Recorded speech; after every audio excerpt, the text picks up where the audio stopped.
Hello friends, super star Krishna గారు triple రోల్లో నటించినటువంటి cinema Siripuram Monagadu June 1న release అయింది. ఈ సినిమా 1983లో రిలీజ్ అయినటువంటి కృష్ణ గారి 7వ సినిమా ఇది.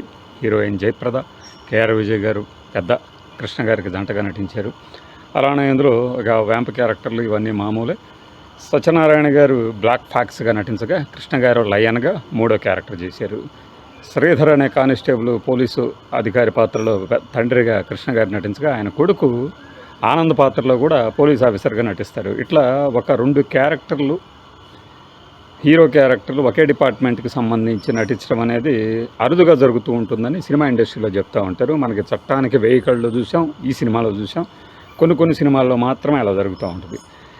ఇది విజయవాడ జైహింద్లో 63 రోజులు, భీమవరం గోవర్ధన్లో 50 రోజులు, ఏలూరు వెంకటేశ్వరలో 49 రోజులు. అంటే ఈ 3 డైరెక్ట్ 50 డేస్ సెంటర్స్ అనుకోవచ్చు. హైదరాబాద్ సంగం ఏసీలో 29 రోజులు, వైజాగ్ రాజ్ కమల్లో 21 రోజులు ఆడాయి. ఇవన్నీ డైరెక్టర్. కనీసము ఈ సినిమా ఫుల్ రన్లో ఒక 80 లక్షలు వసూలు చేసి ఉంటుందని ఒక అంచనా. 83 నాటి క్రేజ్ని కనుక మనం గమనిస్తే.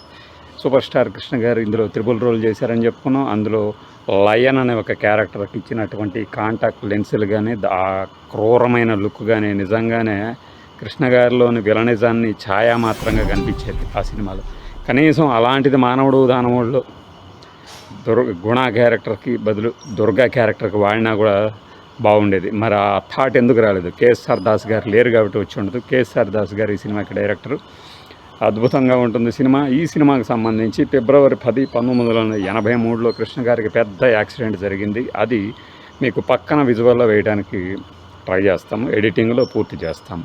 అది ఏంటి అంటే, ఒక ఫిరంగులకి మందుగుండు దట్టించి పేలుస్తుంటే అది ఒకసారి పేలలేదు, రెండోసారి పేలలేదు, మందుగుండు సరిపోలేదు అని తోస్తూ ఉండేసరికి మూడోసారి కృష్ణ గారి పక్కనే ఉన్నటువంటి సుత్తివేలు గారికి గాయాలైన. కృష్ణ గారు అయితే ప్రాణాపాయంలో పడ్డారని భయపడ్డారు అందరూ. అప్పుడు ఎలా అంటే, అది మందుగుండు ముందుకు వెళ్లాల్సింది వెనక్కి రివర్స్తో రావడంతో పాటు అదంతా ఫిరంగి పేలిపోవడంతో తీవ్రమైన గాయాలు అయిపోయి ఆయన నిర్మల మాధవరావు అంటూ అరిసి పడిపోయారని చెప్పేసి మన మాధవరావు గారు చెప్పారు ఇంటర్వ్యూలో. అలానే ఆ తర్వాత బుక్లో కూడా రాశారనుకోండి.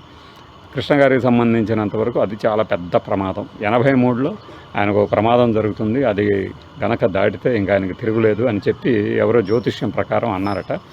మన director Trimurthy and Sasirekha movies కంబైన్స్లో ఒక పార్ట్నర్ అయినటువంటి బాబ్జీ గారి విషయాన్ని చెప్పారు.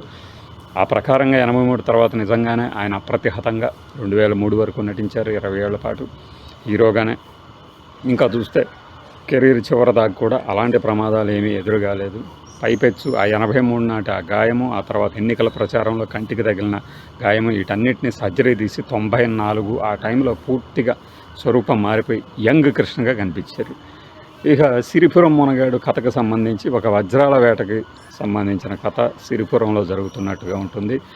అందులో ఈ బ్లాక్ ఫాక్స్ సత్యనారాయణ తన తెలివితేటలతో ఒక వ్యక్తిని చంపి ఈ పోలీస్ అధికారి అయినటువంటి కృష్ణ గారి మీద నేరం పడేటట్టు చేసి, చివరికి జనం చేత అతన్ని దోషి అనిపించి, ఆ భారం నుంచి తప్పించుకోవాలంటే, కుటుంబ పరువు కాపాడాలంటే ఆత్మహత్య శరణ్యం అని ఆత్మహత్య చేసుకుని చనిపోతారు. ఈ విషయాలేవి చిన్న కృష్ణ గారికి తెలియకుండా కేఆర్ విజయ్ గారు అన్నగారి సహకారంతో, అంటే నూతన్ ప్రసాద్ గారి సహకారంతో ఆయన్ని విదేశాలకు వెళ్ళి చదివించి వచ్చేలా చేస్తుంది. అక్కడికి వచ్చినా కూడా కృష్ణ గారు అక్కడి నుంచి వచ్చినా కూడా తన తండ్రి ఎందుకు చనిపోయారు, తన తండ్రి మీద నింద ఏమిటి? ఎందుకంటే కృష్ణ గారు అదే రూపులో ఉండటంతో ఆ ఊరిలో చూసిన ఒక ఆవిడ కృష్ణ గారి మీద దుమ్మెత్తి శాపనార్థాలు పోస్తుంది. అది చూసి మామయ్య గారిని అడుగుతారు, అసలు ఏం జరిగింది, ఎందుకు నాన్నగారు ఎలా చనిపోయారు ఇవన్నీ అడిగినప్పుడు నూతన్ ప్రసాద్ గారు, మీ అమ్మ దగ్గర నేను మాట తీసుకున్నాను చెప్పొద్దని, అయినా సరే చెప్తానని చెప్పేసి చెప్తారు. అలా కృష్ణ గారు తన తండ్రి మరణానికి కారణం అన్వేషిస్తూ ఉండగా జయప్రద గారు సాయం పడుతుంది ఆయన ప్రియురాలుగా. మధ్యలో ఒక 4 పాటలు ఉన్నాయి. అలానే లయన్ పాత్రధారైన కృష్ణ గారు అసలు కృష్ణని ఎలా బంధిస్తాడు అనేది కూడా ఆసక్తికరంగా చిత్రీకరిస్తారు. ఈ మరఫిరింగుల దాడి తర్వాత ఒక ముసలవాడి గెటప్లో పక్కుంటూ వచ్చి పడిపోగా అందరు గ్రామస్తులందరూ వెళ్తారు పట్టుకోవడానికి. కానీ వాళ్ళందరినీ వద్దని ఈ కృష్ణ గారు వెళ్తారు. అప్పుడు ఫైట్ చేసి గుర్రాలతో లాక్కుంటూ వెళ్ళిపోయి ఒక చోట బంధించి ఆయన గెటప్లో ఈ విలన్ కృష్ణ వస్తాడు. కానీ అక్కడ కొద్దిగా అతకనేది ఏంటంటే, పెద్ద కృష్ణ గారికి అంటే డూపుగా నటించిన ఈ లయన్ మళ్ళీ ఈ కృష్ణ గారి ఆహార్యానికి కూడా అలా సరిపోతుంది. అంటే ఇంట్లో పాత్రధారులకు అనుమానం రాకుండా చివరిలో అతనిలో కూడా ఒక మానవత్వం పరిమళిస్తుంది. ఎలా అంటే నాకు అనురాగం తెలియని ఒక క్రిమినల్ని ఒక అమ్మ ప్రేమ, అలానే ఒక ప్రియురాలు ప్రేమ ఎలా ఉంటుంది ప్రియులు కనపడకపోతే అనేవన్నీ తెలుసుకొని చివరిలో కేఆర్ విజయ్ గారి పాదాల మీద పడి చనిపోతారు. అంటే ప్రాయశ్చిత్తం అలాగా అనుకోవచ్చు మనం.